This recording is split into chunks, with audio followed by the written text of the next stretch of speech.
परिसर अध्ययन भाग 2 पार्ट 10 ऐतिहासिक कालखंड भाग 3। बच्चों, आप सभी का स्वागत है। आज हम पढ़ेंगे 10.3 विभिन्न संस्कृतियाँ, मेसोपोटामिया, इजिप्ट, चीन और हड़प्पा। इन संस्कृतियों का विकास किस तरह से हुआ और किन प्रदेशों में हुआ, इसकी हम जानकारी प्राप्त करेंगे।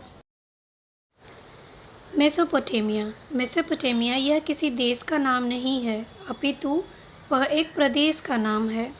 मेसोपोटामिया शब्द का अर्थ दो नदियों के बीच का प्रदेश अर्थात दोआब होता है। मेसोपोटामिया में उरुक, निप्पूर जैसे प्राचीन नगर थे। इतना ही नहीं, बल्कि मेसोपोटामिया प्रदेश के नगर बहुत ही समृद्ध थे। उसका एक चित्र यहाँ पर आप देख सकते हैं कि ये नगर कितने समृद्ध हुआ करते थे।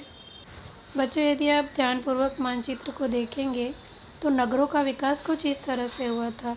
आपको पीले रंग में जो कलर दिखाई दे रहा है वह कुछ हमारे पुराने नगर हैं, जैसे इजिप्ट, मेसोपोटामिया, हड़प्पा, चीन। ये सब हमारी पौराणिक नगरीय संस्कृति है और ज़्यादा करके यह नदियों के आसपास ही विकसित हुई थी। इसमें हम कुछ पुरानी नदियों का नाम देख सकते हैं, जैसे कि टाइग्रिक और यूफ्रेटिक। ये नदी तुर्किस्तान, सीरिया तथा इराक इन देशों से बहती है और इसी के चारों तरफ हमारे पौराणिक प्राचीन नगरों का विकास हुआ। मेसोपोटामिया इस संस्कृति के साथ ही इजिप्ट में भी प्राचीन संस्कृति का विकास हुआ, जैसे कि अफ्रीका महाद्वीप के उत्तर में सहारा मरुभूमि के पूर्व हिस्से में नील नदी बहती है।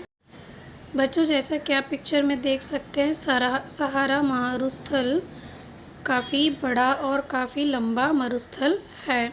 उसी तरह नील नदी जो दुनिया की सबसे लंबी नदी है, और नील नदी में बाढ़ आने से इस तरह के इन संस्कृतियों का विकास नील नदी के आसपास इसलिए भी हुआ क्योंकि वहाँ पर खेती करना आसान होता था और वहाँ की भूमि उपजाऊ होती थी।